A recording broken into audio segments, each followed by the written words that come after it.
Hola, bienvenidos a una clase más de profetas mayores.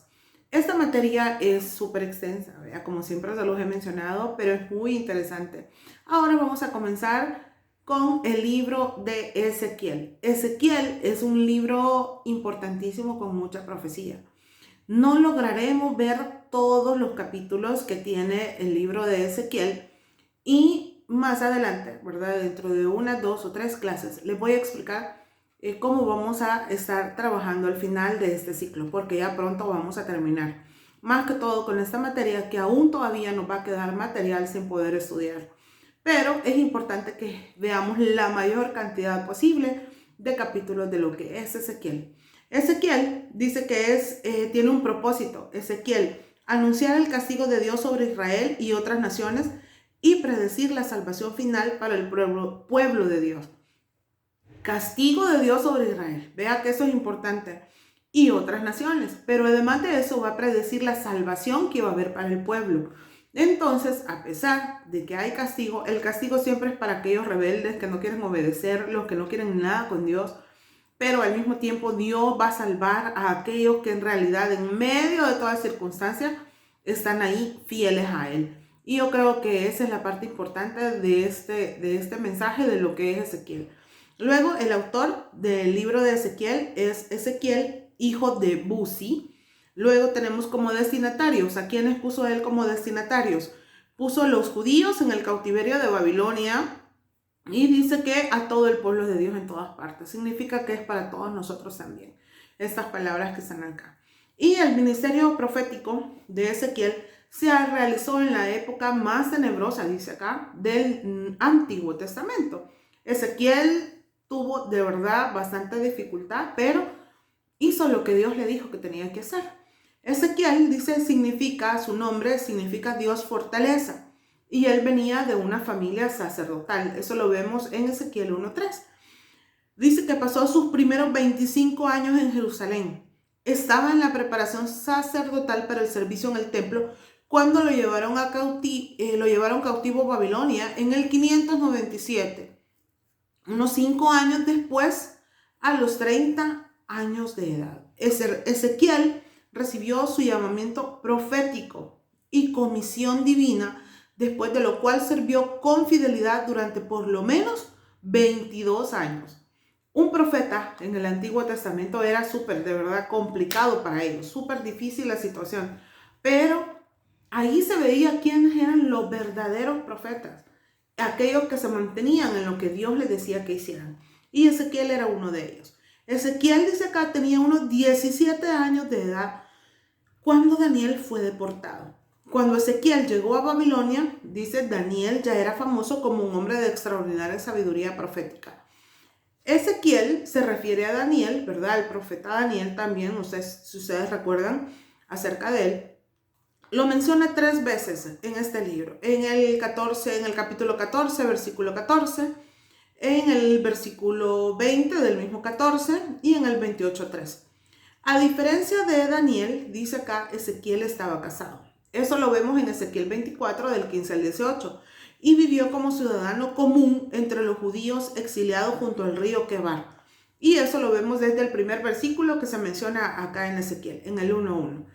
El primer capítulo de Ezequiel dice que Ezequiel oyó una voz y sintió el poder de Dios que le abría los ojos para ver las visiones, que le abrían los oídos para oír la voz y que le abrían el corazón para recibir lo que las visiones y las palabras de Dios daban a entender. Súper interesante esta parte. De verdad, Dios a veces hace eso con nosotros. Trata de hablarnos, ¿verdad? Abrir nuestros ojos espirituales, nuestra mente, activar nuestra mente, ¿verdad? Decirnos a nosotros que Él quiere hablar a nuestra vida, quiere Él activar todo en nuestra vida, que nosotros estemos atentos, que podamos escuchar lo que Él quiere que escuchemos. A Ezequiel le sucedió eso. Dios lo preparó con todas esas cosas. En la visión que él tuvo, porque fue parte de las cosas más importantes que tuvo Ezequiel, fueron sus visiones. Dice que vio 4 seres vivientes que tenían 4 caras que simbolizaban la naturaleza perfecta de Dios. Esta parte parece como un poco así como rara, pero al leerlo, ¿verdad? De manera explicativa, como lo estamos haciendo acá, tiene sentido. Dice, algunos creen que el león representa la fuerza, el buey el servicio diligente, el hombre la inteligencia y el águila la divinidad, porque vio esos 4 seres vivientes. También en algunas ocasiones esto lo asemeja a lo que son los primeros 4 libros del Nuevo Testamento, a los evangelios, ¿verdad? Porque cada uno de ellos es representado por uno de estos seres que se ven acá. Mientras Ezequiel dice, contemplaba cosas tan gloriosas ante sus ojos, y eso lo menciona del versículo 15 al 21 de este capítulo 1. Vio una visión de las ruedas, las cuales dice podían moverse para cualquier parte como Dios, que está presente en todas partes y puede ver todas las cosas. Aquí la metáfora simboliza la soberanía de Dios sobre todas las cosas, como su presencia en toda su creación. Lo que él veía era que Dios le estaba diciendo, yo soy y soy sobre todo. Puedo ir y hacer lo que yo quiera. En el capítulo 2 y 3, Dios se refiere a Ezequiel más de 90 veces como hijo de hombre. Esta es una palabra como clave, ¿verdad? Dentro de lo que es el libro de Ezequiel. Dice que ese título ponía de relieve a la humanidad y la debilidad del profeta. Y le recordaba que dependía del poder de Dios para cumplir su ministerio. Yo creo que muchas veces se nos olvida a nosotros que somos seres humanos, que podemos fallar, que no somos perfectos, que tratamos en algunas de las medidas de no fallarle tanto a Dios. Pero todos los días nosotros luchamos contra una naturaleza pecaminosa que está dentro de nosotros. Entonces, al Dios decirle a Ezequiel, hijo de hombre, le estaba diciendo, o sea, simple y sencillamente sos un ser humano, pero yo voy a utilizar tu vida, y eso es lo que Dios dice a nuestra vida. Somos seres humanos, que Él los creó, que nosotros tenemos principio y fin, pero que podemos ser usados para la gloria y para la honra de Dios. Y en serio, de verdad que glorificar a Dios a través de todo lo que nosotros hacemos es lo mejor que podemos hacer en esta vida. Cuando Dios dice, vio la actitud franca y obediente de Ezequiel, lo llenó de su espíritu y le dio poder para el trabajo que iba a realizar más adelante. Ezequiel tenía que proclamar el mensaje de Dios al pueblo, escuchara o no escuchara, ¿verdad? Como sea, es bien feo, no sé si a ustedes les ha pasado, ¿verdad? Estar hablando con un grupo de personas que está viendo para otro lado, que no nos pone atención. Pero Ezequiel tenía que hacerlo, tenía que decir lo que Dios le dijo, aun cuando el pueblo no le pusiera atención. Él tenía que hablarlo. En 3 ocasiones Dios le dijo a Ezequiel que no temiera, ya que se le había dado la difícil responsabilidad de mostrar el mensaje, de entregar el mensaje a un pueblo mal agradecido. Usted sabe todo lo que Dios hizo por el pueblo de Israel. Hizo cosas muy buenas por él, pero también Israel recibió el castigo que merecía por las cosas y las actitudes que a Dios no le agradaban.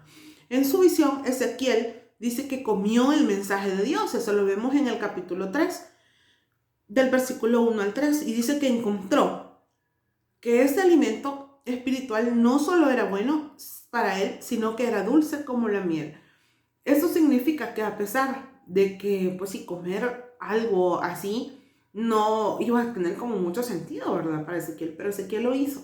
Y dice que él sintió que eso era como la miel, porque así es la palabra de Dios para nosotros, para nuestra vida. La miel tiene una capacidad curativa increíble. Si todos usáramos miel para muchos detalles de nuestro cuerpo, nos sorprendería. Entonces la palabra de Dios es eso, miel para nuestras vidas. En el capítulo 2 y 3 también se mencionan algunos detalles, como en el versículo del 16 al 21, habla del atalaya de Israel. El atalaya de Israel dice que Ezequiel debería ser atalaya, que les advirtiera a sus compatriotas que a quienes persistieran en el pecado y en el rechazo de Dios, se les castigaría con la muerte. Si Ezequiel dejaba de advertir a los impíos, se les consideraría responsable de la muerte de ellos. Una persona justa, si se aparta de Dios y se niega a arrepentirse, sufrirá el juicio de Dios y morirá. Eso era lo que sucedía con Israel. Dios le dijo a Ezequiel, tú tienes que ser como un atalaya, aquel que ve más allá, ¿verdad? Que advierte, que dice hay problemas. Eso era lo que debía hacer Ezequiel para el pueblo de Israel. Luego tenemos acá en Ezequiel una parte súper importante que créanme que no sé ¿Cómo Ezequiel pudo hacer eso? Más que con la ayuda de Dios. Dice acá, Ezequiel fue un profeta mudo. Eso lo vemos del versículo 22 al 27. A Ezequiel se le impidió que le hablara al pueblo, excepto cuando recibiera un mensaje directo del Señor, por cuanto el pueblo se había negado a oír y a obedecer lo que decían los profetas. Dios lo privó de su palabra al imponerle silencio a Ezequiel. La mudez de Ezequiel duró aproximadamente 7 años y medio hasta la caída de Jerusalén. Él no podía hablar otra cosa que no fuera el mensaje de Dios, exclusivamente. ¿Cómo lo hizo Ezequiel? Ni idea, en serio, no sé si yo pudiera hacer eso. Pero Ezequiel lo hizo, ¿verdad? Porque es la fortaleza venida de Dios y Dios era quien iba a usar su vida. En el capítulo 4 y 5 de Ezequiel tenemos algo importante. Dice, Ezequiel dramatizó el sitio y la caída de Jerusalén que había de venir antes que realmente sucediera. Sobre un adobe de barro haría de grabar la ciudad de Jerusalén. Era honor para Jerusalén que el Dios la tenía esculpida en las palmas de sus manos. Pero ahora que esta ciudad que era fiel se había convertido en una ramera, en un vil ladrillo de barro, es suficiente para diseñarla sobre él. Esta era como un ejemplo que les estaba dando al pueblo de Israel nuevamente. O sea, Ezequiel usó miles de formas para poder explicar al pueblo que ellos estaban mal. También se habla de una plancha de hierro. Dice que esta pudiera representar la fuerza indestructible de los babilonios. Ezequiel, mediante esta actuación, inculcaba en el pueblo la idea de que Dios mismo llevaría a los babilonios contra Jerusalén. Les estaba advirtiendo que era lo que iba a suceder con el pueblo de Israel. También otra de las cosas es que las acciones poco usuales de Ezequiel, que es lo que yo les decía, no sé cómo él podía hacer esas cosas más que con la ayuda de Dios, describían simbólicamente el destino de Jerusalén. Se recostó sobre su costado izquierdo por 390 días para demostrar que Israel sería castigado sobre 390 años. Luego se acostó sobre su costado derecho por 40 días para mostrar que Judá sería castigado por 40 años. Eso lo vemos en los versículos 4, 5 y 6 del capítulo 4. A Ezequiel no se le permitió moverse, simbolizando el hecho de que el pueblo de Jerusalén sería encerrado dentro de las murallas de la ciudad. La pequeña cantidad de comida que se le permitía ingerir representaba la ración normal provista a aquellos que vivían una ciudad citada por ejércitos enemigos. La comida cocinada, esta parte en serio que me impactó mucho, dice, cocinada sobre excremento humano, era un símbolo de la impureza espiritual de Judá. Se pueden imaginar el hedor de eso. Y es algo que Ezequiel tenía que hacer. Pero dice que Ezequiel le pidió a Dios que no lo obligara a usar el excremento humano como combustible, porque eso violaba las leyes de la pureza. Como sacerdote, Ezequiel debía ser cuidadoso en guardar todas estas leyes. Vea que es importante que nos demos cuenta que Ezequiel tuvo que hacer cosas que en su vida las había hecho, pero que Dios quería que las hiciera para representar al pueblo de Israel qué es lo que le iba a suceder. En serio que ser alguien bajo el dominio de Dios, ¿verdad? Alguien que va a hacer siempre lo que Dios desea, como un profeta lo era, y lo es, ¿verdad? Es bien complicado, porque tienen que rendir su voluntad completa a Dios y hacer lo que la palabra le dice, la palabra de Dios le dice. Siempre en el capítulo 4 o 5, vemos más que todo en el 5, ahorita, rasurarse la cabeza era un signo de luto, humillación y arrepentimiento. Se le dijo a Ezequiel que se rasurara su cabeza y su barba, y que luego dividiera el pelo en 3 partes, simbolizando lo que le iba a suceder al pueblo de Israel. Vea que esto, sencillamente, no sé, es complicado, ¿verdad? Para el pobre Ezequiel pasar por estas situaciones, porque Dios quería que él fuera un vivo ejemplo, ¿verdad? No sé, de alguna manera Dios quería representarle al pueblo de Israel qué era lo que les iba a suceder. Pero Ezequiel fue ese instrumento de Dios para poder hacerlo, haciendo cosas que humanamente hablando, ¿verdad? En nuestra época, creo que no las haríamos, pero Ezequiel lo hizo. Dice acá, Los pocos cabellos puestos en la vestidura de Ezequiel representaban un remanente del pueblo a quien Dios preservaría. Sin embargo, incluso algunos de ellos se quemarían y experimentarían el juicio de Dios. Una de las principales razones de la ira de Dios, de que la ira de Dios estuviera dirigida contra Jerusalén, era su profanación del templo mediante la adoración de ídolos. En realidad, Dios tenía razón, mucha razón en hacer todas esas cosas para Israel. Aparecen unas 70 veces en el libro de Ezequiel declaraciones sobre la determinación de Dios de ejecutar su juicio contra Judá. Vea que Dios sí quería hacerlo, pero había algo que todavía le decía. Hay personas que quieren recapacitar, hay personas que quieren esa oportunidad. Entonces creo que por eso no lo hacía de manera inmediata, sino que enviaba advertencias, ejemplos y cosas así. En el capítulo 6 vemos una profecía contra los montes de Israel. El pecado, aquí está una razón súper importante, principal de los israelitas contra el Señor era su idolatría. Reiteradamente rechazaron con desdén la misericordia de Dios y le dieron su adoración y lealtad a otros dioses. Poner algo más en el lugar de Dios es algo que a Dios no le agrada. En los 10 mandamientos, no sé si ustedes recuerdan, que decía de que no tendrás dioses ajenos delante de mí. Y eso se mantiene. En realidad no debemos de hacer eso. Veamos, dice, los profetas utilizaban con frecuencia esta descripción tripartita del castigo de Dios sobre Jerusalén. Eso lo vemos en el versículo 11 del capítulo 6 como una forma de decir que la destrucción sería completa. Espada significaba muerte en la batalla. Hambre vendría cuando los enemigos sitiaran la ciudad. Enfermedad siempre era un peligro durante la hambruna.